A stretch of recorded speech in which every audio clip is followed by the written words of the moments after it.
하나님 말씀은 갈라디아서 3장 24절입니다.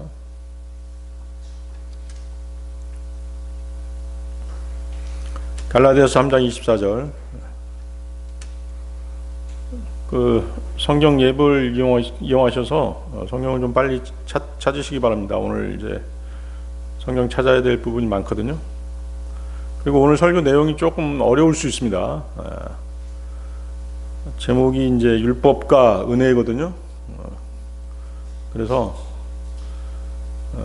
뭐 다 이해는 못하더라도 이해할 수 있는 만큼 이해하시면 돼요.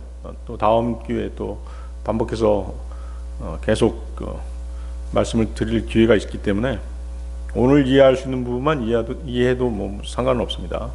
그렇지만 다른 날보다 조금 설교가 어려울 수 있다는 거 찾으셨나요? 이런 이유로 율법은 우리를 그리스도께 데려가는 우리의 지도교사였으니 우리로 하여금 믿음으로 정당함을 입증받게 하려 함이라. 율법이 지도교사라고 말씀하시죠? 그래서 저는 오늘 율법과 은혜라는 주제로 하나님의 말씀을 나누고자 하는 것입니다. 이 주제는 믿음 생활을 해나가는 데 있어서 가장 논란이 많은 주제 중에 하나입니다. 논란이 많다는 것은 제대로 또 정확하게 해석하지 않는 사람들이 있기 때문에 이단 교리가 많이 나오는 주제라는 뜻입니다. 자, 우리가 읽은 본문 말씀을 보면 율법의 목적이 구원에 있지 않음을 알 수 있죠. 율법은 우리를 그리스도께로 데려가는 지도교사라고 말씀하시잖아요. 율법의 목적은 사람들에게 자신들이 죄인이고 스스로를 구원할 수 없다는 사실을 보여주는 데 있습니다. 율법은 인간의 죄악을 드러내주는 것이죠. 죄인은 거룩하신 하나님 앞에 나아갈 수 없음을 보여주는 것이 율법입니다. 로마서 7장 7절 말씀인데요. 그렇다면 우리가 무슨 말을 하겠느냐? 율법이 죄냐? 하나님께서 금하시기를 바라노라. 아니니라. 율법에 의하지 아니하고는 내가 죄를 몰랐으리라. 이는 너는 탐내지 말지니라 하고 율법이 말하지 아니하였다면 내가 정욕을 몰랐을 것이기 때문이라. 그렇죠? 여러분들 십계명만 보더라도 살인하지 말라, 간음하지 말라, 도둑질하지 말라 이런 말씀들이 있단 말이에요. 그런 말씀들이 없었으면 어떻게 해요? 죄를 몰랐다는 것이죠. 뭐냐면 죄책감을 느끼지 못하고 죄를 짓는다는 얘기예요. 과거에 율법이 없던 세상 있었죠? 노아 홍수 전이라든가 또 소돔과 고모라를 보세요. 자기들 맘대로 죄를 짓고 살잖아요. 그렇죠? 로마서 7장 12, 13절입니다. 이런 이유로 율법은 거룩하고 명령도 거룩하며 정당하고 선하니라. 그렇다면 그 선한 것이 나에게 사망이 되었느냐? 하나님께서 금하시길 바라노라. 그러나 죄가 죄로 나타나도록 내 안에서 죄가 그 선한 것으로 사망을 이루었노라. 이는 죄가 명령에 의하여 지극히 죄 많게 되도록 하려 함이라. 죄가 더 많게 하려고 한다. 그렇죠? 죄를 명확하게 드러내려고 한다라고 하는 것이 율법의 기능인 것이죠. 그래서 율법은 지도교사로서 매일같이 너는 죄인이다는 같은 내용을 계속 반복해서 우리에게 가르쳐주는 그런 역할을 하는 것입니다. 율법은 그것이 생긴 이래로 1400년 이상 그 일을 수행해 왔던 것입니다. 아무도 스스로 의롭게 되지 못하도록 절대적으로 막아왔던 것이죠. 심지어 율법을 흠없이 행했던 자들도 어린 양 예수 그리스도께서 흘리신 그 피를 믿어야만 했던 것입니다. 율법을 다 행하면 죄가 없느냐? 그렇지 않죠. 왜? 상상 속으로도 짓는 죄가 있죠. 그렇죠? 그래서 그 유대인들한테 동물의 피를 그래서 뿌리라고 하신 것이에요. 동물을 번제물로 바치고 동물의 피를 뿌리고 속죄 제물을 드리고 그렇게 하라고 하신 이유가 그거죠. 그래서 율법의 규정대로 바쳐졌던 어떤 동물도 죄를 범한 것에 대해서 구속하지 못하는 것입니다. 동물의 피는 죄를 한시적으로 가려줄 뿐인 것이죠. 오직 예수 그리스도의 보혈만이 죄인을 대속해서 구원하실 수 있는 것입니다. 로마서 3장 25절인데요. 하나님께서 그리스도를 그분의 피의 믿음을 통하여 화해 제물이 되도록 세우셨으니 하나님의 인내하심을 통해 과거에 있던 죄들의 사면으로 인하여 그분의 의를 선언하려 하심이라. 모든 구원받지 않는 사람들에게 율법은 계속해서 효력을 발휘하고 있는 것입니다. 율법은 인간들에 대한 도덕적 영적 기준을 제시해 주는 역할을 합니다. 율법은 하나님의 본성을 나타냅니다. 율법에서 인간은 자신의 불완전함과 하나님의 완전하심을 보게 되는 것입니다. 율법을 온전히 행하신 분은 오직 예수 그리스도 한 분뿐이십니다. 아이들을 돌보는 일을 맡은 지도교사, 즉 율법은 지도교사가 율법이라는 거 알겠죠? 율법은 우리의 가장 큰 스승이신 예수 그리스도께 아이, 즉 죄인을 데려다 주는 일을 하는 것입니다. 아이를 그리스도께 인도해 주면 그 아이, 즉 죄인에게는 더 이상 지도교사가 필요 없는 것이죠. 갈라디아서 3장 25절이 그래서 뭐라고 말씀하세요? 다만 믿음이 온 후에 우리는 더 이상 지도교사 아래에 있지 아니하느니라. 믿음이 온 후에, 바로 예수 그리스도를 믿는 믿음, 그 믿음이 온 후에는 더 이상 지도교사, 율법 아래에 있지 않다. 그 말씀하신 것이에요. 자, 율법과 은혜 첫 번째, 율법의 목적입니다. 여러분들 로마서 3장 20절 보십시오.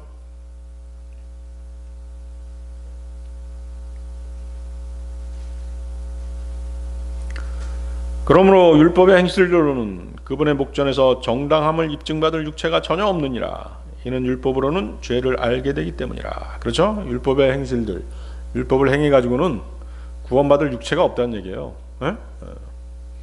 율법으로는 뭘 알게 된다? 죄를 알게 되기 때문이라. 그래서 율법은 죄가 무엇인지를 모든 사람이 알게 하려고 주어진 것입니다. 누구나 할 것 없이 하나님 앞에서 죄인들임을 깨닫게 하기 위해서 주어진 것입니다. 어떤 사람이 율법을 행하면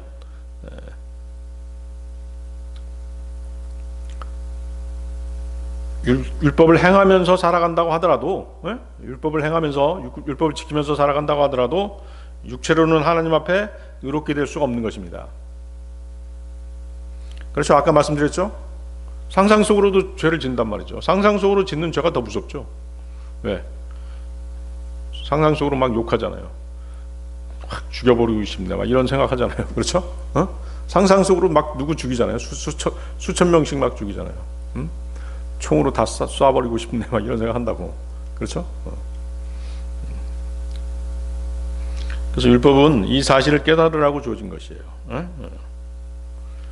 바울은 율법으로 말미암지 않고는 내가 죄를 알지 못했다라고 말했습니다. 로마서 7장 7절인데요.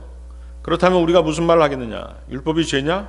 하나님께서 금하시길 바라노라. 아니니라. 율법에 의하지 아니하고는 내가 죄를 몰랐으리라.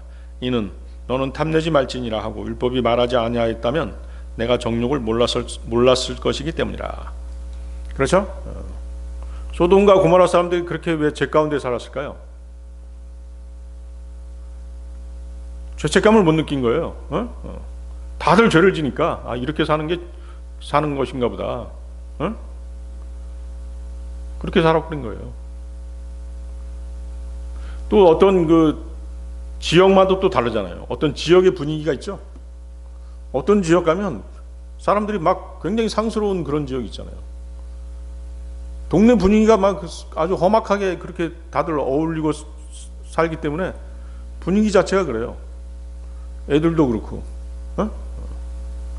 근데 또 어떤 지역 가면 뭐 다들 죄인이긴 하지만 그래도 좀 점잖은 지역 있잖아요. 동네에 뭐 어르신들이 좀 애들을 그렇게 훈육해서 그런지 몰라도 좀 그나마 좀 점잖고 신사적이고 그런 동네가 또 있어요. 집안도 마찬가지잖아요. 그렇죠? 아버지가 맨날 술 퍼마시고 와가지고 애들 패고 애들 때리고 마누라 때리고 그런 집안에서 자란 아이들, 그런 것을 보고 자란 아이들하고 옳고 그른 것을 정확하게 논어니 맹자니 이런 거 배우면서 그런 집안에서 자란 아이들하고 또 다르잖아요. 그렇죠? 바로 그거를 얘기하는 것이에요.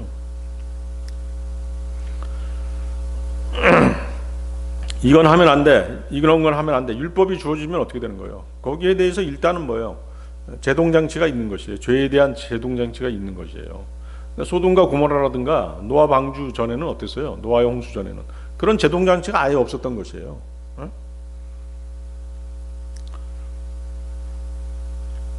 그래서 율법은 죄를 짓는 사람들이 변명하지 못하게 그들의 입을 막도록 그렇게 주어진 것입니다.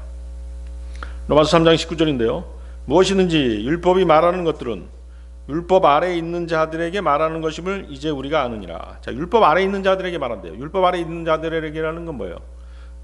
죄인들이죠. 율법 아래에 있다는 얘기는 다 죄인들이기 때문에 죄인들에게 말한다는 것이죠. 이는 모든 입마다 봉이 지고 온 세상이 하나님 앞에 유죄가 되도록 하려 함이라. 그래서 하나님의 율법은 모든 인간은 다 죄인이다 라고 그렇게 단정지어서 말씀하시는 것입니다. 로마서 3장 10절인데요. 기록된 바와 같으니라. 의로운 자는 없나니 없도다. 한 사람도 없도다. 깨닫는 자도 없고 하나님을 찾는 자도 없도다. 율법에 정통했고 그리스도인들을 박해했던 바울은 거듭난 후 율법에 대한 새로운 깨달음을 얻습니다. 그는 로마서 7장에서 율법에 대한 자신의 간증을 하죠. 로마서 7장 8절 14절 한번 보세요, 여러분들. 로마서 7장 8절에서 14절. 바울이 구원받기 전에 왜 그리스도인들을 박해했을까요? 왜 박해했죠? 그게 죄인 줄 몰랐던 거예요. 그게 죄인 줄 몰랐기 때문에 그런 거잖아요. 그걸 뭐라고 얘기하면 죄가 바울을 속인 거죠. 그건 죄 아니야. 그러니까 막 그리스도인을 박해하고 죽이고 그랬던 것이죠. 자, 로마서 7장 8절 14절 보세요. 그러나 명령에 의하여, 그 명령은 율법의 명령이죠. 명령에 의하여 계기를 잡은 죄가 내 안에서 온갖 불의의 욕구를 야기하였느니라. 이는 율법이 없이는 죄가 죽었기 때문이라. 이는 한때 내가 율법 없이 살았으나 명령이 왔을 때 죄가 되살아나서 나는 죽었기 때문이라. 그런즉 생명에 이르도록 제정된 명령이 사망에 이르게 하는 것임을 내가 발견하였느니라. 이는 명령으로 계기를 잡은 죄가 나를 속였으며 그것으로 나를 살해하였기 때문이라. 이런 이유로 율법은 거룩하고 명령도 거룩하며 정당하고 선하니라. 그렇다면 그 선한 것이 나에게 사망이 되었느냐? 하나님께서 금하시길 바라노라. 그러나 죄가 죄로 나타나도록 내 안에서 죄가 그 선한 것으로 사망을 이루었노라. 이는 죄가 명령에 의하여 지극히 죄 많게 되도록 하려 함이라. 이는 율법이 영적인 것임을 우리가 알지만 내가 육신적이어서 죄 아래 팔렸기 때문이라. 그렇죠? 죄가 명령에 의해서 지극히 죄 많게 되도록 하려 함이라. 그렇죠? 이거 하지 마라, 저거 하지 마라. 율법 조항에는 있잖아요. 근데 그것이 없었으면 어떻게 돼요? 이건 뭐 다른 사람도 하니까 나도 해도 되겠다. 이렇게 하면서 다 해버리잖아요. 그렇죠? 그렇지만 율법 조항이 있으면 이것도 죄고 저것도 죄고 다 죄네. 그렇게 알게 되는 것이에요. 거기 8절 보세요. 거기서 명령은 이제 율법의 계명들이죠. 9절 한때 내가 율법 없이 살아 있었다. 자, 거기 잘 보세요. 한때 내가 율법 없이 살아 있었다. 이게 무슨 뜻일까요? 과거에는 율법이 없었으므로 나는 살았다, 이런 뜻이에요. 율법이 없었기 때문에 나는 살았다는 것이죠. 왜? 율법이 정죄를 안 하니까, 정죄 안 하니까 나는 죄인이 아니다, 이런 식으로 살았다는 것이죠. 그래서 내가 죽더라도 내 죄가 죄로 여겨지지 않았다는 것이죠. 죽을 때까지 이것은 죄라는 걸 모르고 그렇게 살아왔다는 것이죠. 법으로 명문화되어 있지 않기 때문에 지켜야 할 이유도 지킬 수도 없었던 것이죠. 그래서 나는 사망 선고를 받은 게 아니었다는 것이죠. 유죄 판결을 받은 것이 아니었다는 것이죠. 죄가 없으면 어떻게 될까요? 죄가 없으면 사망도 없는 것이죠. 성경에서 뭐라고 말씀하세요? 로마서 6장 23절인데요. 죄의 대가는 사망이요, 말씀하시죠? 죄의 대가가 사망인 것이에요. 예를 들어서 보세요. 아이들은 죄가 무엇인지 모르잖아요. 나이가 들어가면서 어린아이들에게 선악간의 지식이 생기면 그에 따른 죄와 죽음에 대한 책임이 아이에게 있게 되는 것이에요. 선악에 대한 분별이 없으면 어떻게 돼요? 죄에 대한 책임이 없죠. 그렇죠? 그래서 순전한 아이들은 초등학교 5, 6학년 때까지도 그 선과 악을 구별하지 못하는 아이들도 있어요. 그렇지만 이제 시간이 흘러가지고 이것이 잘못된 것이구나, 이것이 죄구나 하는 것을 알게 되면 그때부터 그 아이는 어떻게 해야 돼요? 거듭나야 되는 것이에요. 구원받아야 되는 것이죠. 새로운 출생이 요구되는 것입니다. 그래서 죄라는 것을 알게 되는 그 순간부터 인간에게는 지옥에 가지 않기 위해 거듭남이 반드시 필요한 것입니다. 따라서 선악을 알지 못하는 아이들은 정죄받지 않는 것이죠. 선악을 알지 못하는 아이들은 하나님의 심판을 받지 않습니다. 선악을 알지 못하는 아이들은 자동적으로 천국에 가는 것입니다. 그들은 거듭나지 않아도 휴거된다고 봐야 돼요. 여기에 대해서 참 논란이 많은데 이제 이런 걸 해석할 때는 항상 하나님의 본성에 의지해서 해석하는 수밖에 없어요. 아이들이 심판받지 않고 선악을 분별하지 못하는 아이들은 심판받지 않고 천국에 가는 것까지는 알아요. 근데 휴거되느냐 안 되느냐 이거에 대해서 또 논란이 있다고. 왜? 성경이 없으니까. 그렇지만 우리는 하나님의 본성, 자비하심, 은혜, 사랑, 하나님의 본성에 의지해서 이 부분을 해석하는 수밖에 없어요. 하나님께서 아이들을, 선악을 분별하지 못하는 아이들을 지옥에 안 보내신다라고 하셨으니까, 천국에 보내신다고 하셨으니까 휴거된다라고 봐야 되는 것이에요. 아시겠어요? 예수님을 영접하지 않았더라도 휴거된다라고 봐야 되는 것이에요. 자, 그거에 대한 이제 직접적인 예가 그 출애굽 때 있었죠. 출애굽 때 정탐꾼을 보내서 가나안 땅을 탐지했던 이스라엘이 가나안 땅을 들어가기를 거부했죠. 여기는 거인들의 땅이다. 우리가 들어가면 그들의 밥거리밖에 안 된다. 믿음 없음으로 인해서 가나안 땅 들어가기를 거부했어요. 그러자 어떻게 했습니까? 하나님께서 진노하셨죠. 그래가지고 그들을 어떻게 하셨어요? 40년간 광야를 다시 헤매게끔 하셨죠. 그렇지만 선악을 알지 못하는 아이들은 가나안 땅에 들어갈 수 있었죠. 그게 어디 나와요? 신명기 1장 39절입니다. 신명기 1장 39절. 이뿐만 아니라 너희가 먹이가 될 것이라고 말했던 너희의 어린 것들과 그날에 선악간의 지식이 없던 너희의 자녀들 그들은 거기로 들어가리니 내가 그들에게 그곳을 주겠으며 그들은 그곳을 소유하리라. 그렇죠? 광야 생활에서 다 죽었어요. 다 죽었지만 여기 아이들, 선악간의 지식이 없던 너희의 자녀들, 너희의 어린 것들, 이 아이들은 어떻게 했어요? 다 가나안 땅에 들어갔죠. 가나안 땅이 상징하는 게 뭐예요? 천년왕국이잖아요. 그렇죠?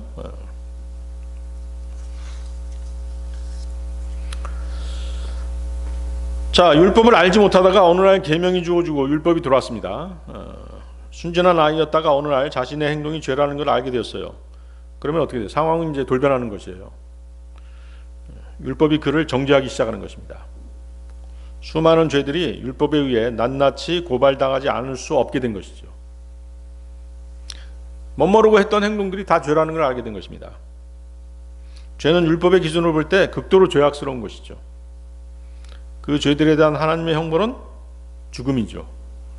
죄의 대가는 사망이요. 따라서 계명이 오자 죄가 드러났고 그러자 하나님의 심판의 기준에 따라 그 죄로 인해 내 행동들 자체가 하나님의 심판을 받게 되는 그런 상황에 처해지게 된 것입니다. 율법은 하나님의 본성을 나타내는 것이기에 선하고 거룩합니다. 그래서 13절 보세요. 거기 로마서 7장 13절. 죄가 죄로 나타나도록 내 안에서 죄가 그 선한 것으로 사망을 이루었노라. 그 선한 것이 뭐예요? 율법이죠. 그 선한 것. 죄가 죄로 나타나도록 내 안에서 죄가 그 선한 것, 율법이죠. 율법으로 사망을 이루었노라. 그렇죠? 율법이 정죄하기 때문에 사망을 이룬 것이에요. 죄의 대가는 사망이기 때문에. 그래서 율법은 반드시 지키라고 있는 것입니다. 율법의 계명이 뭐뭐 하지 말지니라고 말씀하시면 반드시 그렇게 해야 되는 것이죠. 이런 계명을 하나라도 어기면 죄를 짓는 것입니다. 죄인이 되는 것입니다. 100개의 율법 중에 하나라도 거스리면 죄인인 것이에요.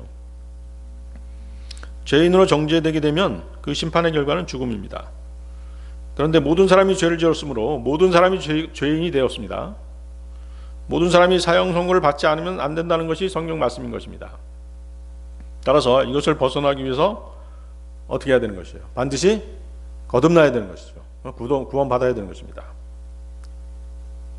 율법이 제정되어서 이제는 더 이상 인간이 더 이상 의롭게 여겨줄 수가 없게 된 것입니다. 원래 계명이 주어진 목적은 죄를 알게 해서 죄를 짓지 않게 하는 것이었습니다. 그렇죠? 그렇게 해서 사망에 이르지 않도록 하는 것이 바로 율법이 주어진 목적이었죠.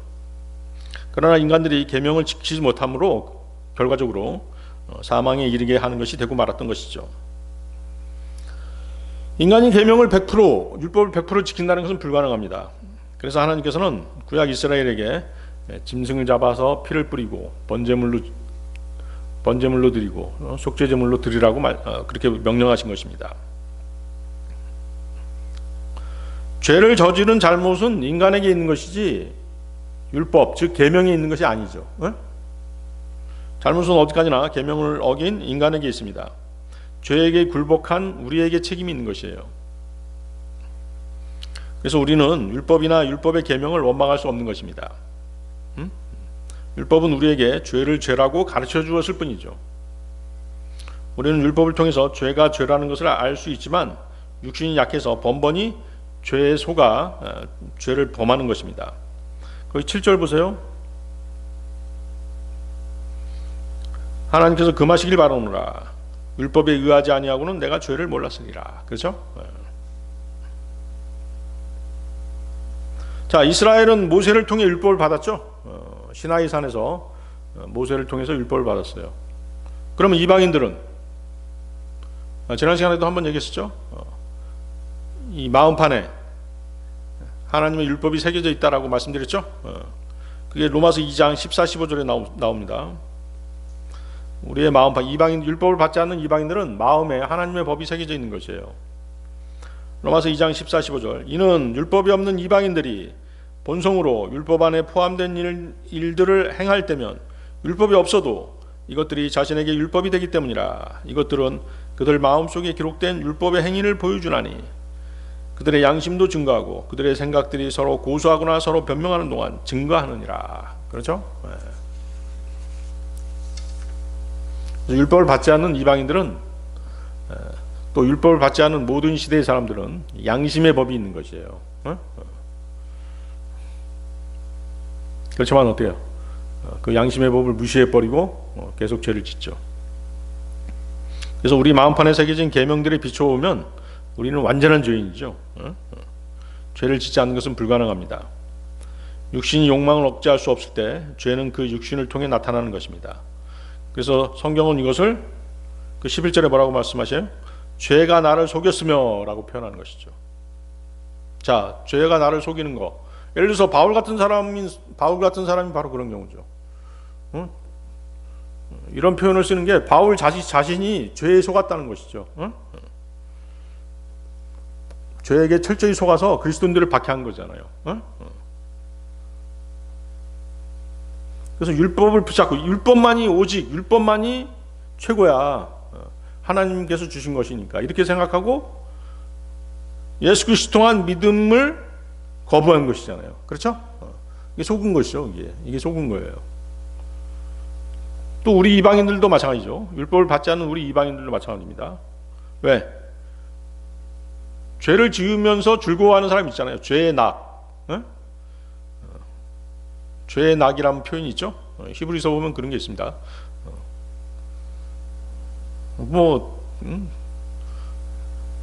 이런저런 일을 하는 것들이 다 죄지만 그게 즐겁다는 것이죠. 육신을 만족하기 때문에.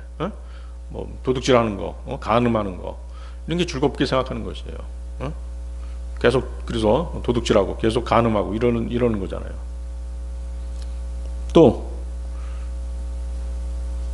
죄를 짓고 어떻게 해요? 충분히 핑계댈 수 있다고 생각하는 것이에요. 그게 속는 것이에요. 내가 이러이러한 죄를 지으면 이러이러한 핑계 댈 수 있어. 그게 또 속는 것이죠. 또 세 번째는 죄의 결과로부터 피할 수 있다고 생각하는 것이에요. 우리나라 국회의원들이 그런 짓 많이 하죠. 죄를 짓고도 피할 수 있다고 생각하는 것이죠. 나 대통령 되면 모든 죄로부터 다 사면 돼, 이렇게 생각하는 사람 있잖아요. 다 죄에 속고 있는 것이에요. 이렇게 빠져나가고 저렇게 빠져나갈 구멍을 계속 만들잖아요. 그게 바로 뭐예요? 죄가 나를 속였으며 그 뜻이란 말이에요. 그러면서 죄를 짓는 거야. 그래서 죄의 속성은 마귀적이어서 사람을 속이는 일을 하는 것입니다.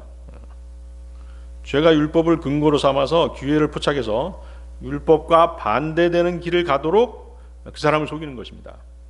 그래서 바른 길로부터 떠나게 하는 것이죠.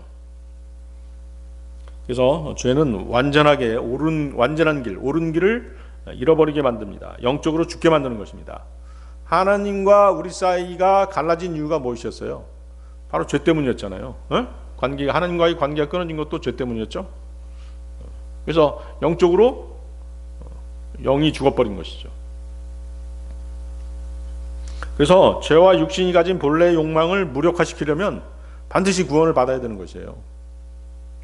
그리고 육신을 죽이며 살아가는 것 말고는 다른 방법이 없는 것입니다. 자신의 의지로 안 되죠. 성령님의 인도하심을 받아서 육신과의 싸움에서 승리하는 법을 배워야 되는 것이죠. 그래서 죽을 때까지 성령님의 도우심을 받아서 육신을 억제하면서 죄와 싸워야 하는 것입니다. 그래서 하나님께서도 뭐라고 말씀하셨어요? 육신을 상징하는 아말렉 족속과 끝까지 싸우시겠다라고 말씀하셨죠? 출애굽기 17장 16절인데요. 이는 그가 말하기를 주께서 아말렉과 대대로 전쟁을 하시겠다고 주께서 맹세하신 까닭이라. 아말렉이 상징하는 것은 육신이란 말이에요. 하나님께서 육신과 대대로 싸우겠다. 그래서 우리는 죽을 때까지 육신과의 싸움이 있는 것입니다. 죄는 무엇을 통해서 발현되는 것이에요? 죄는 무엇을 통해서 나타나는 것이에요? 육신을 통해서 나타난단 말이에요. 그래서 육신과의 싸움이 아주 필연적이죠. 죽을 때까지 싸워야죠. 그래서 율법은 죄인에게 구세주가 필요하다는 것을 가르쳐주기 위해서 주어진 것이죠. 율법은 나에게 있는 죄가 얼마나 사악하고 그 죄로 인해 내가 얼마나 악한가를 보여주는 것입니다. 그리고 그 악한 죄로 인해 사망에 이를 수밖에 없다는 것을 분명하게 알려주기 위해서 주어진 것입니다. 로마서 7장 14절은 또 어떤 얘기를 하고 있습니까? 율법이 영적이라고 말씀하시죠? 율법이 영적이라고 말씀하십니다. 율법은 갈보리 십자가에서 철폐된 것이 아니죠. 왜? 우리 그리스도인들에게는 철폐됐어요. 그렇지만 세상 죄인들에게는 여전히 유효한 것이 바로 율법이에요. 그래서 복음 없이 또 즉 예수 그리스도 없이 구원받고자 하는 사람들은 여전히 율법 아래 있는 것이에요. 그런즉 율법은 복음을 거부하고 성령을 거부하는 자들에게는 여전히 시퍼렇게 살아서 적용되는 것입니다. 예수 그리스도를 무시하고 은혜를 거부하는 자들에게 율법은 영적으로 계속 유효합니다. 그들은 그리스도 대신 율법으로 의롭게 되고자 시도하는 사람들인 것이죠. 그들이 바로 율법주의자들입니다. 세상 종교를 가진 사람들이 바로 대부분 율법주의자들이에요.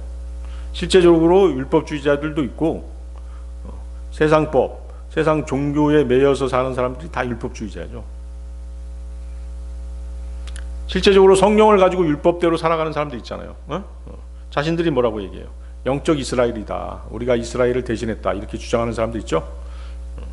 그래서 이 사람들은 저주의 율법을 계속 지키는 것입니다. 안식일도 지키잖아요. 갈라디아 3장 10절인데요.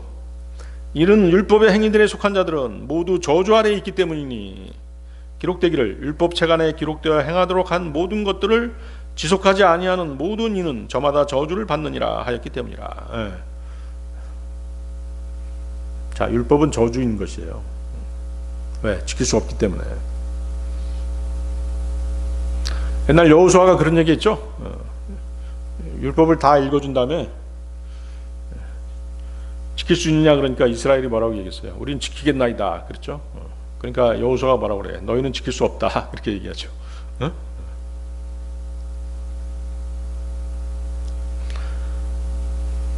갈라디아서 5장 4절입니다. 너희 중 율법으로 정당함을 입증받는 자는 누구든지 그리스도께서 너희에게 전혀 효력이 없게 되나니 너희는 은혜로부터 떨어지느니라. 그렇죠? 율법에 매달리는 자들, 율법주의자들은 은혜로부터는 떨어지는 것이에요. 아시겠습니까? 율법과 은혜. 두 번째, 율법을 통해 은혜를 발견한다. 율법을 통해 은혜를 발견한다. 갈라디아서 3장 19절 한번 보세요. 갈라디아서 3장 19절. 그렇다면 율법은 어찌하여 소용이 있느냐? 율법은 약속받은 사람들에게 그 시가 오실 때까지 불법들 때문에 더해졌던 것이며 한 중재자의 손 안에서 천사들에 의하여 그것이 제정되었던 것이라. 자, 그 시는 누구죠? 예수 그리스도. 거기 그 뒷부분, 한 중재자의 손 안에서 천사들에 의하여 그것이 제정되었던 것이라. 중재자는 누구예요? 중재자는 누굽니까? 네? 모세죠. 모세입니다. 율법은 모세를 통해서 주어졌잖아요. 네? 자, 그 개념이 정확해야 돼요. 그래야지 해석이 빨리 되는 것입니다. 자, 본절은 율법은 어찌하여 소용이 있느냐고 묻죠. 그래서 그 답이 뭐예요? 불법들 때문에 더해졌던 것이라고 답하죠. 율법이 믿음에서 난 것이 아니라면, 그래서 성령을 받거나 아브라함의 복에 참여하거나 의롭다함을 받는데 소용이 없다면, 결국 약속에 따른 유혹과 상관이 없다면 도대체 율법은 무슨 소용이 있느냐, 그 얘기입니다. 그래서 율법은 전혀 무익한 것이냐, 그런 의문을 제기하고 있는 것이죠.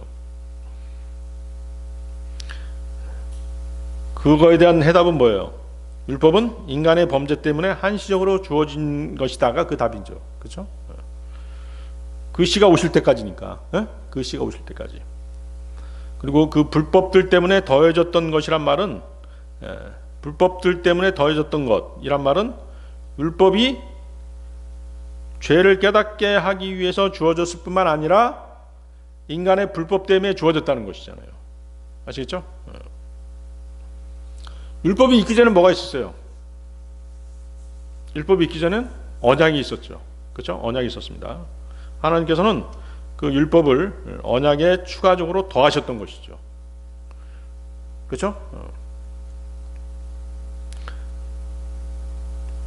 불법들 때문에 더해졌던 것이라는 게 바로 그 뜻이에요. 불법들 때문에 더해졌다. 언약에다가 추가로 플러스 뭘 해주신 거예요? 율법을 더해주신 것이죠.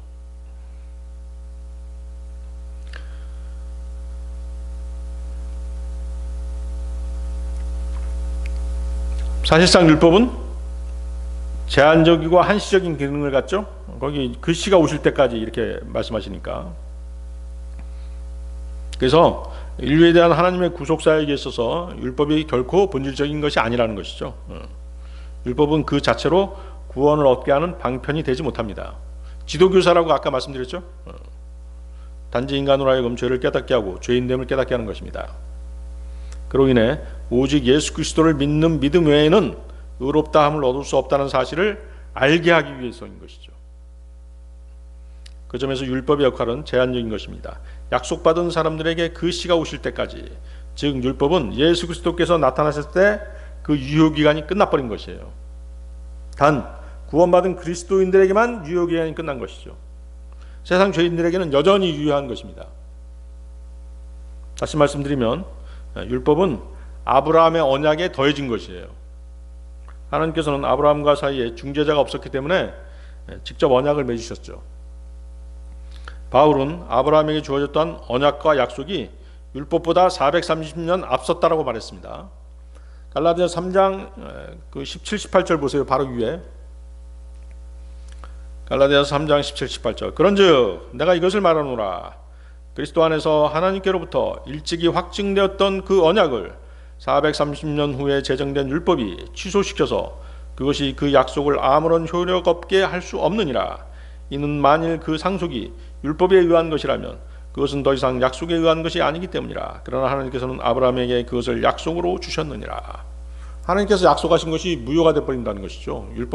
율법만을 따르게 된다면. 하나님께서는 믿음의 조상 아브라함과 그 후손에게 율법이 주어지기 전 430년 전에 구원의 길을 보여주신 것입니다. 아브라함이 어떻게 구원받았죠? 율법으로 구원받았나요?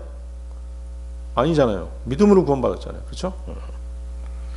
하나님께서는 아브라함의 믿음을 의로 여기시고 언약을 맺으신 거예요. 창세기 15장 6절인데요. 이에 그가 주를 믿었으니 그분께서는 그것을 그에게 의로 여기셨더라. 예. 아브라함이 이삭을 하나님께 번제물로 바치려고 하면서 아브라함은 이삭과 이런 대화를 나누죠. 창세기 22장 7, 8절인데요. 이에 그가 말하기를, 자 이삭입니다. 이삭이 말하기를 불과 장작을 보소서. 그러나 번제물을 위한 어린 양은 어디에 있나이까 했더라. 그러자 아브라함이 말하기를 내 아들아 하나님께서 자신을 번제물을 위한 어린 양으로 마련하실 것이라 하였더라. 하나님께서 아브라함이 100세 되던 때에 이삭을 주셨잖아요. 그런데 갑자기 어느 날 이삭을 제물로 바치라고 그랬잖아요. 그렇죠? 그때 그 심정이 어떻겠어요?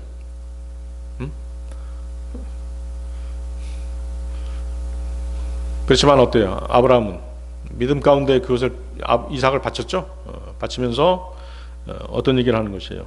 내 아들아 하나님께서 자신을 번제물을 위한 어린 양으로 마련하실 것이라. 믿을 수 없는데 믿은 것이에요. 그래서 아브라함이 믿음의 조상이 된 것이죠. 실제로 아브라함은 어땠어요? 이삭을 번제물로 바치려고 거기 보세요. 불과 장작, 칼 다 준비했어요. 그리고 이삭을 묶었죠. 묶어서 막 죽이려고 했죠. 막 죽이려고 했는데 천사가 나타나서 아브라함이 이삭을 죽이지 못하도록 그렇게 막으셨죠. 그리고 어린 양을 예비해 주셨잖아요. 그렇죠? 양을 예비해 주셨죠. 실제로 하나님께서는 육신을 입으시고 하나님의 어린 양으로 나타나셨죠. 요한복음 1장 36절 예수님께서 거니시던 동안 그분을 바라며 그가 말하기를 하나님의 어린 양을 보라 하니라. 율법은 인간들에게 죄가 무엇인지 알게 하기 위해서 불법들 때문에 하나님께서 더하신 것입니다. 그리고 한 중재자의 손에서 천사들을 통해서 제정된 것입니다. 모세가 바로 하나님과 이스라엘 사이의 중재자였던 것이죠. 주님은 율법이 침례인 요한 때까지 임시 방편으로 주어졌다고 말씀하십니다. 네? 율법의 유효기간이 어디까지예요? 침례인 요한까지. 누가복음 16장 16절이죠. 율법과 예언서들은 요한까지였도다. 정확하게 나와 있죠. 그때 이후로는 하나님의 왕국이 선포되고 모든 사람이 저마다 그곳으로 몰려 들어가느니라. 그 뒤에 율법은 주님과 함께 또 죄인인 우리와 함께 십자가에 못 박혔던 것입니다. 골로새서 2장 14절이죠. 우리를 대적하였고 우리를 반대하였던 손으로 쓴 법령들을 주어 없애셨으니 그 길에서 그것을 제거하시어 그분의 십자가에 그것을 못 박으셨느니라. 구원받은 그리스도인들에게선 그래서 율법이 폐해진 것이에요. 하나님께서는 왜 거룩한 율법을 십자가에 못 박으셨을까요? 하나님 그분 앞에서 아무도 율법으로 말미암아 의롭게 되지 못할 것이라고 말씀하셨기 때문인 것이죠. 그럼 뭘로 의롭게 되는 것이에요? 우리가 예수 그리스도를 믿는 믿음으로 의롭게 되는 것이잖아요. 갈라디아서 3장 11절 그러나 하나님의 목전에서는 율법으로 정당함을 입증받는 사람이 아무도 없음이 분명하도다. 이는 의인은 믿음으로 말미암아 살리라 하기 때문이라. 그렇죠? 예수 그리스도를 믿는 믿음으로 말미암아 사는 것이에요. 율법은 우리가 얼마나 가증스러운 죄인인가를 알게 하기 위해서 주어졌습니다. 율법은 우리가 예수 그리스도 없이는 삶의 평안을 얻을 수 없다는 것을 보여주기 위한 하나의 다림추와도 같아요. 다림추. 여러분 다림추라는 말 들어봤어요? 어디가 부풀었는지를 알게 하는 추가 있어요. 그 건축할 때 그게 다림추죠. 이사야서 28장 17절인데요. 또한 내가 측량줄에 공의를 놓고 다림추에 의를 놓으리라. 다림줄 또는 다림추는 어떤 것을 바르게 만들어주지는 않지만 어떤 것이 굽었다는 사실을 알게 하는 도구죠. 율법이 그런 역할을 한다는 것이죠. 마찬가지로 율법은 우리가 죄인임을 깨닫고 그 범죄함을 바로잡아주도록 주어졌던 것입니다. 성경은 또한 율법에 의해 죄인으로 발견된 우리가 아브라함의 씨로 오신 예수 그리스도를 믿는 믿음을 통해서 구원받도록 율법이 주어졌다라고 말씀하십니다. 율법은 우리를 구원할 수 없습니다. 그러나 율법은 인간의 마음에 죄의식과 구세주에 대한 필요를 심어줄 수는 있습니다. 갈라디아서 3장 22절이죠.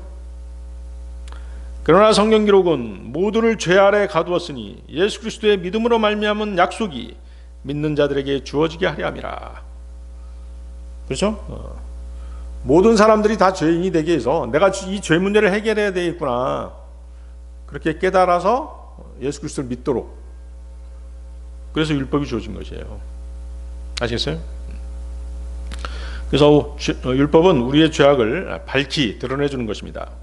율법을 통해서 우리는 죄 문제를 반드시 해결해야 된다는 사실을 알게 됩니다. 자신이 죄인이라는 사실을 깨닫지 못한다면 용서를 구할 수가 없죠. 그렇죠? 구주 예수 그리스도를 통한 하나님의 은혜를 발견할 수 없는 것입니다. 자기가 죄인이 아니라는데 어떻게 구원받을 수 있겠어요? 그러면 은혜가 뭐죠? 우리가 율법을 통해서 율법이 구주 예수 그리스도를 통한 하나님의 은혜를 발견하기 위한 것이라면 그 은혜가 무엇이에요? 은혜는 하나님의 진노를 받아야 마땅한 자들에게 베풀어지는 하나님의 선하심과 친절과 사랑이 바로 은혜인 것이죠. 그렇죠? 여러분들 그 디도서 한번 찾아보세요. 디도서 3장 4절 5절. 디도서 3장 4절 5절 한번 찾아보세요. 하셨나요?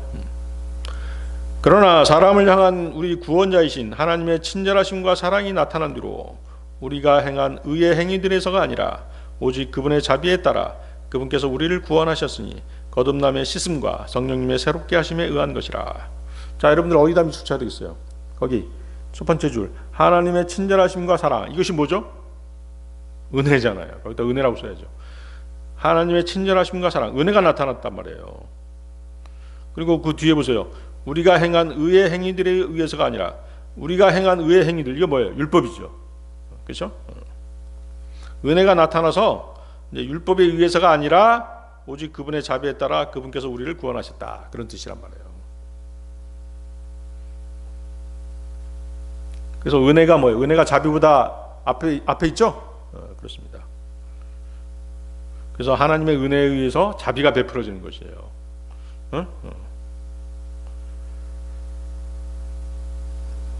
자비, 긍휼 같은 말이죠. 자비, 긍휼. 죄에 대한 이 자비라는 표현이 나오면 죄하고 관계가 있어요. 용서하고 관계가 있는 것입니다. 율법과 은혜, 세 번째, 율법 아래 태어나신 예수 그리스도. 자, 여러분들 갈라디아 4장 4절 보십시오.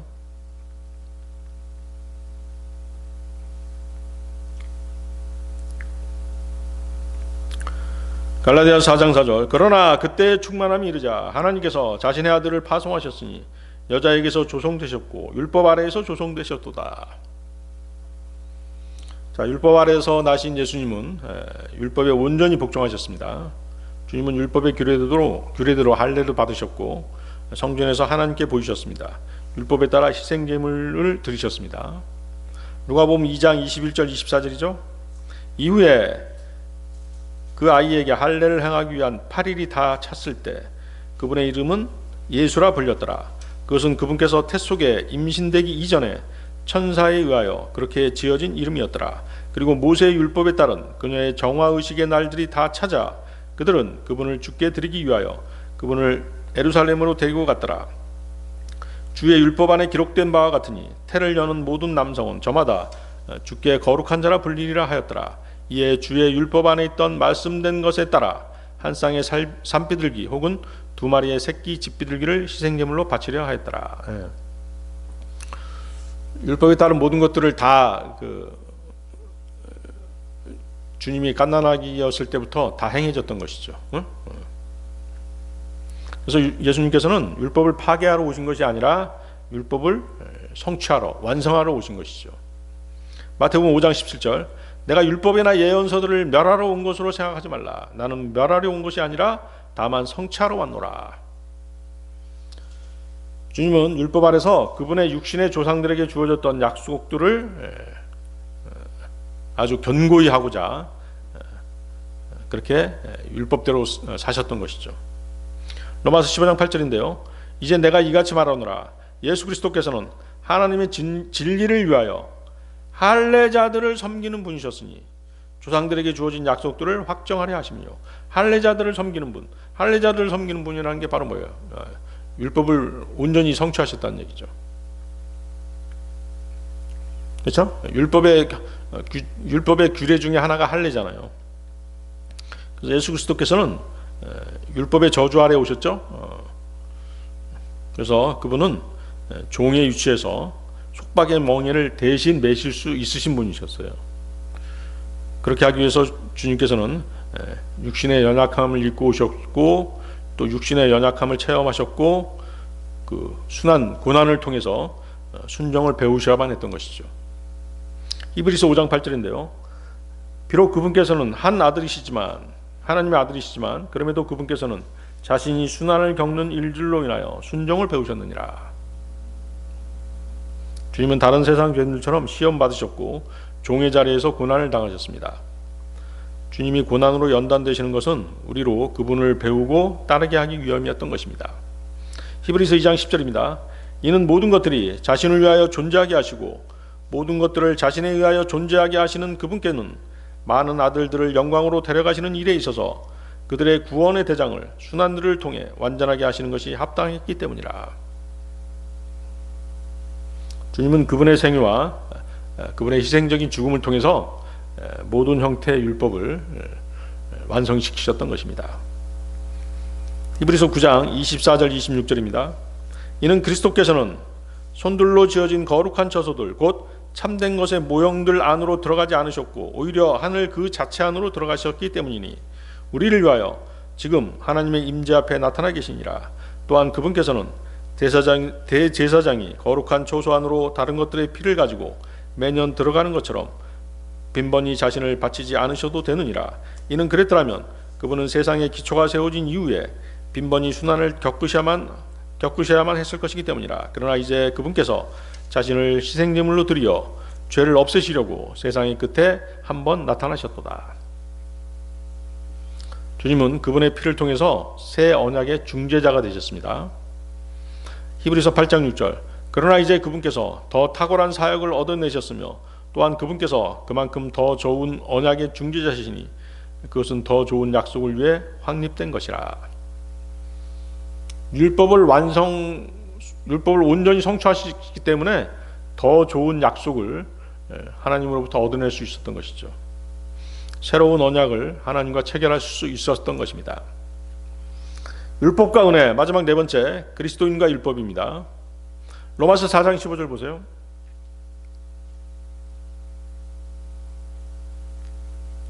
로마서 4장 15절. 이는 율법이 진노를 일으키기 때문이니 율법이 없는 곳에는 불법도 전혀 없기 때문이라. 자, 조금 어려운 내용일 수 있습니다. 잘 보세요. 율법이 있기 전에도 어때요? 율법이 있기 전에는 죄가 있었죠? 율법이 있기 전에는 죄가 있었잖아요.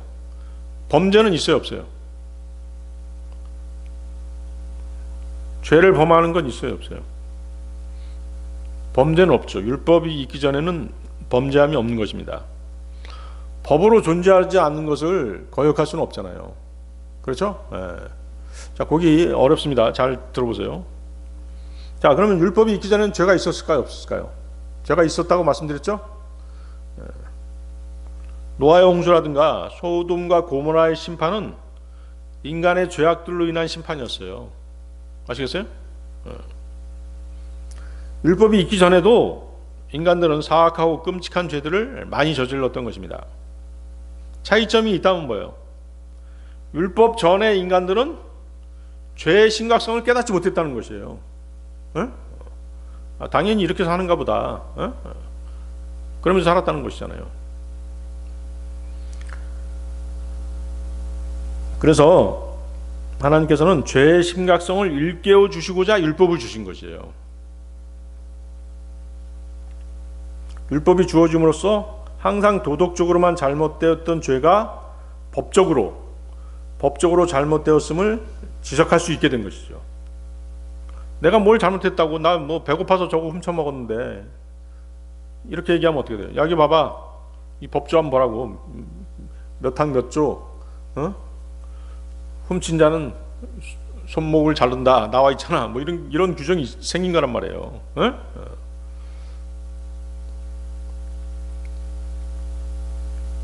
그래서 율법이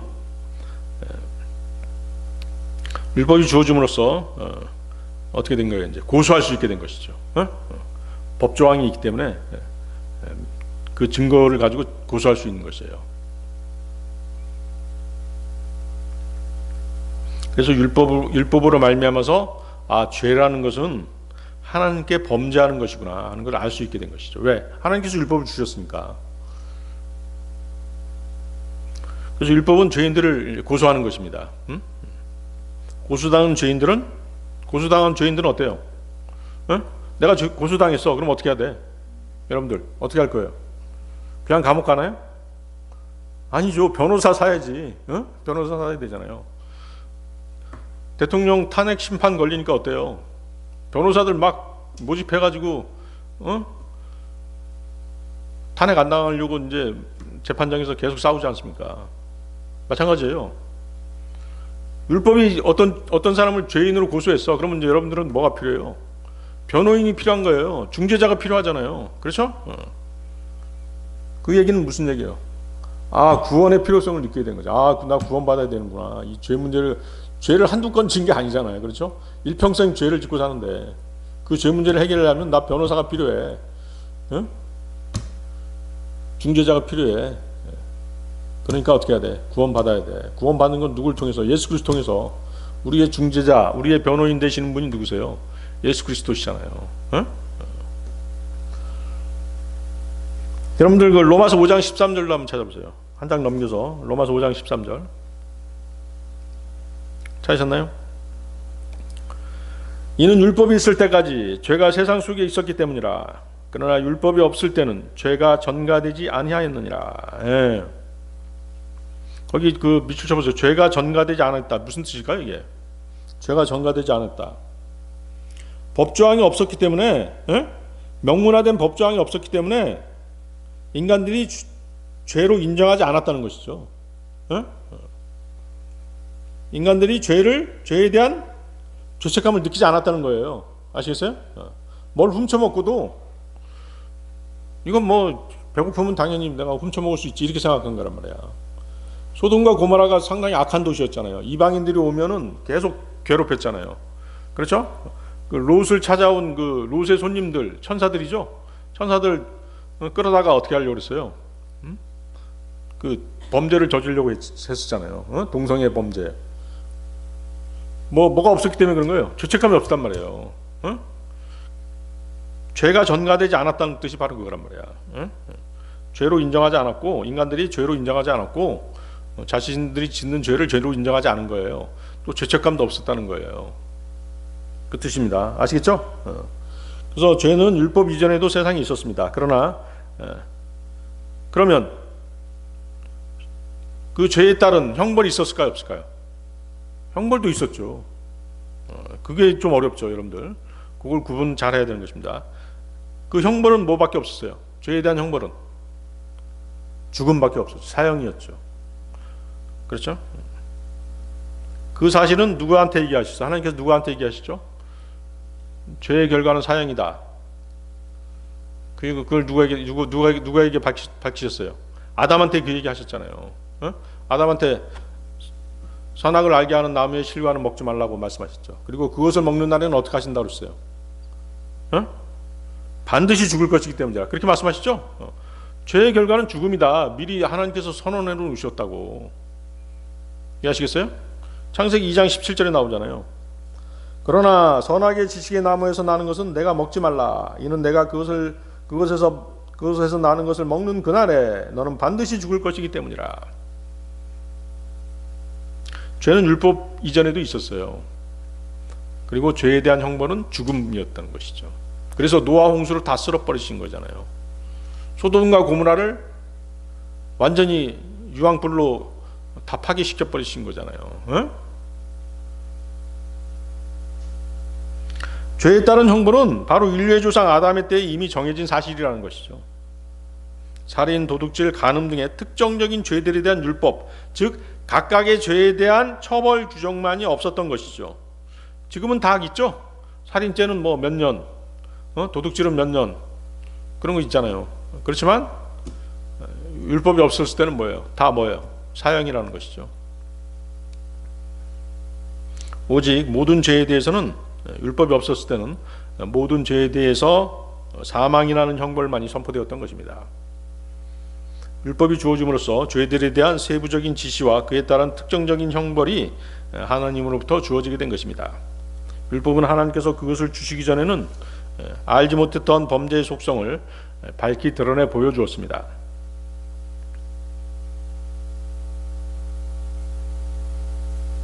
율법이 죄를 만든 것이 아니죠. 율법 자체도 잘못된 것이 아닙니다.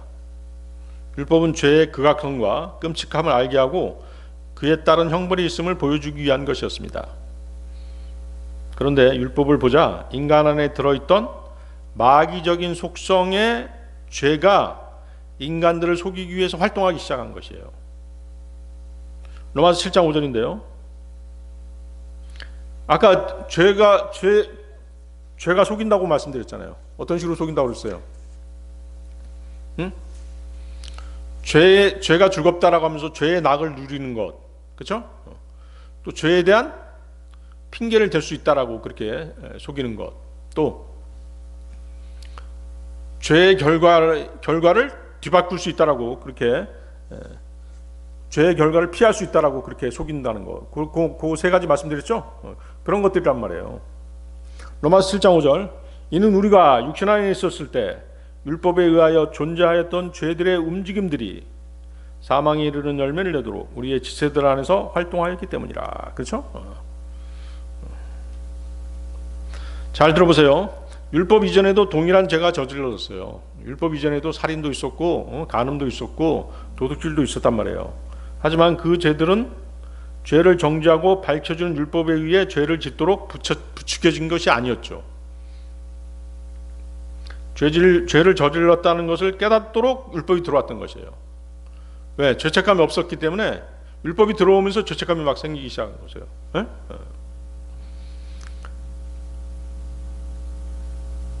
죄로 인정하지 않았었는데, 과거에는 죄로 인정하지 않았었는데 율법을 보니까 죄라고 명시되어 있는 거야. 그때부터 이제 죄를 인정하기 시작한 것이에요. 그러자 인간은 율법에 의해 정죄되기 때문에 죄책감을 느끼게 된 것입니다. 죄의식을 가지게 된 것이죠. 이방인들은 마음판에 새겨진 양심의 법에 의해 죄의식을 느끼고 양심의 가책을 받는 것이죠. 이성이 갈등을 일으키게 된 것입니다. 자, 예를 들어 보세요. 부모님이 외출하면서 아이한테 너 다락방에 있는 그 꿀단지에 들어있는 꿀 절대로 먹지 마라. 내가 시장 갔다 와서 조사해보고 너 그거 손댔으면 내가 혼내줄 거야. 이렇게 말씀하셨어요. 그럴 때까지 아이는 뭐예요? 다락방에 있는 물건들이라든가 꿀단지에 대해서는 전혀 모르고 있었어요. 관심도 없었다고. 그런데 엄마가 갑자기 다락방에 꿀단지가 있다고 하니까 다락방에 그런 게 있었어? 갑자기 호기심을 가지기 시작한 거예요. 꿀단지? 꿀 맛이 어떤 맛일까? 호기심을 가지기 시작하는 것이죠. 그래서 가서 어떻게 하는 거야? 다락방에 올라가가지고 꿀단지 열고 손가락으로 한번 찍어서 맛을 보는 것이죠. 맛이 있거든. 그러니까 어때요? 이제 엄마가 나갈 때마다 이제 다락방에 올라가서 계속 찍어서 먹어보는 거잖아요.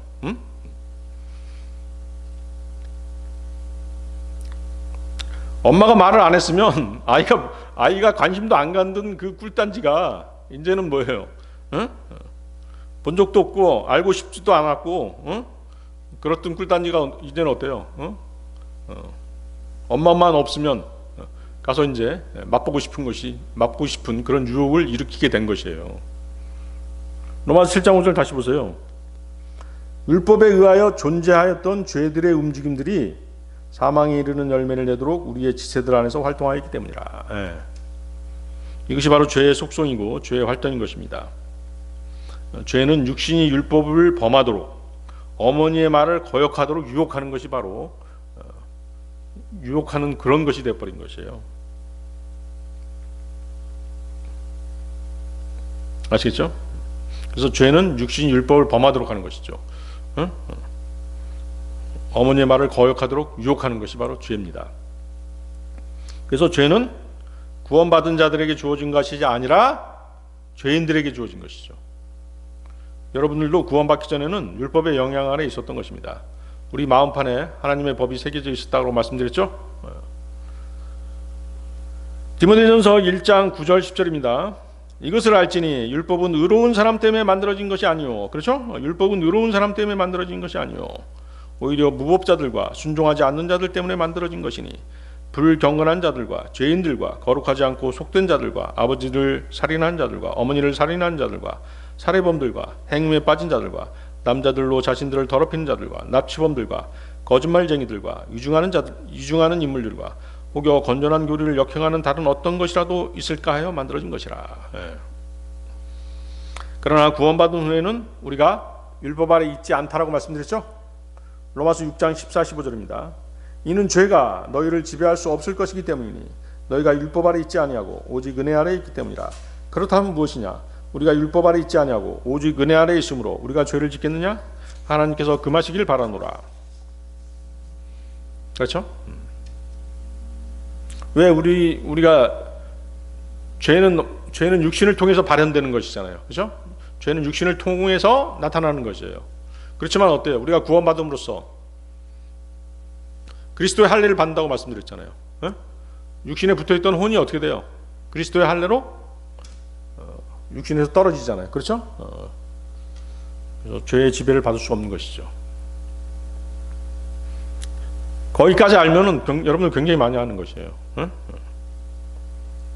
그러면 우리가 율법 아래 있지 않다는 것을, 그리스도인이 율법 아래 있지 않다는 것을 우리 믿음 생활에서 어떻게 알 수 있을까요? 갈라디아서 5장 18절이죠. 갈라디아 5장 18절 한번 보세요.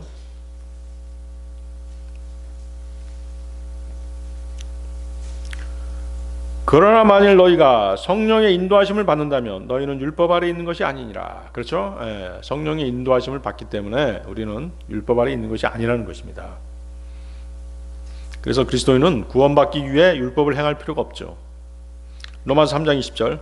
그러므로 율법의 행실로는 그분의 목전에서 정당함을 입증받을 육체가 전혀 없느니라. 이는 율법으로는 죄를 알게 되기 때문이라. 갈라디아서 3장 12절. 그런즉 율법은 믿음에서 나온 것이 아니요 다만 그것들을 행하는 사람들은 그것들 안에서 살리라 하였느니라. 하나님께서는 우리를 율법의 굴레에서 해방시키기 위해 하신 일이 무엇이죠? 여러분들 로마서 8장 보세요. 로마서 8장 3절 4절.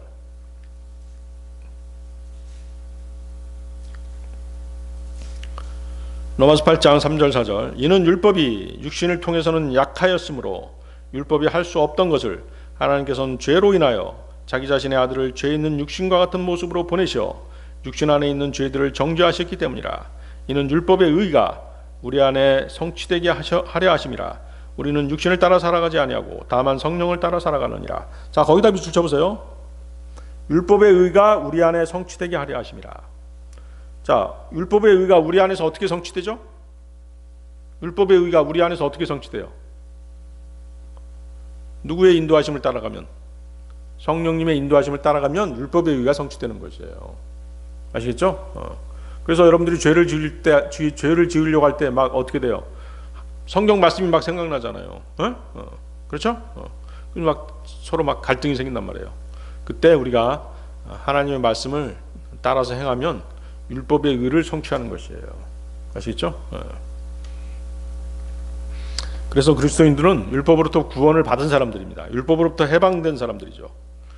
10장 4절, 로마서 10장 4절. 이는 그리스도께서 믿는 모든 자에게 저마다 의를 위한 율법의 종결이 되기 때문이라. 율법의 마침이 되셨다는 얘기죠. 갈라디아 5장 4절. 너희 중 율법으로 정당함을 입증받은 자는 누구든지 그리스도께서 너희에게 전혀 효력이 없게 하느니 너희는 은혜로부터 떨어지느니라. 아까 읽었었죠? 율법으로 의롭게 되려고 하는 사람들은 그리스도하고 아무 관계가 없는 것이에요. 하나님의 은혜하고 아무 상관이 없는 것이에요.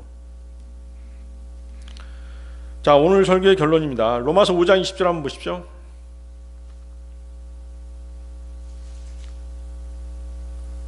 이뿐만 아니라 범죄가 넘치도록 율법이 들어왔으나 죄가 넘치게 된 곳에 은혜가 더욱더 넘쳤느니라. 그렇죠? 여러분들 그거 실감하십니까? 죄를 10번 지은 사람하고 100번 지은 사람하고 또 도둑질 한 번 한 사람하고 살인죄 저지른 사람하고 누가 더 감사할까요? 죄를 더 많이 지은 사람이 감사함이 더 크겠죠? 바로 그거예요. 죄가 많아지면 은혜가 더 넘치는 것이에요. 아시겠죠? 네. 자, 율법은 어때요? 죄인을 정죄하죠? 율법은 죄인을 정죄합니다. 은혜는 죄인을 구원합니다. 율법은 강제 규정이죠? 강제로 규정되어 있습니다. 은혜는 다 이루었다라고 말씀하시죠. 율법은 가장 선한 사람에게도 유죄를 선고합니다. 의인은 없나니 없도다, 그렇게 말씀하시죠? 의인은 없나니 없도다, 한 사람도 없도다라고 말씀하시는 게 율법이에요. 그렇지만 은혜는 어때요? 가장 사악한 죄인에게도 구원을 선포하는 것이죠. 살인자도 구원받을 수 있잖아요. 율법은 죄를 드러내줍니다. 은혜는 죄를 대속해주죠. 율법은 모세에 의해 주어졌죠. 은혜는, 은혜와 진리는 예수 그리스도를 통해서 주어졌죠. 율법은 반드시 지켜야 되죠. 율법은 복종을 강요합니다. 은혜는 복종할 수 있는 능력을 주시죠. 율법은 돌판에 새겨졌습니다. 은혜는 마음판에 새겨졌죠. 우리의 마음판에 은혜가 새겨졌죠. 율법은 그리스도 안에서 폐해졌죠. 은혜는 영원히 함께합니다. 율법은 범죄하는 혼은 영원히 죽으리라고 말씀합니다. 은혜는 믿으면 살리라고 말씀하시죠. 율법은 금지하는 내용들이죠. 다 뭐뭐 하지 마라 하는 것이 율법이죠. 은혜는 우리를 초대하고, 죄인들을 초대하고 축복해 주시죠. 다 같이 기도하시겠습니다.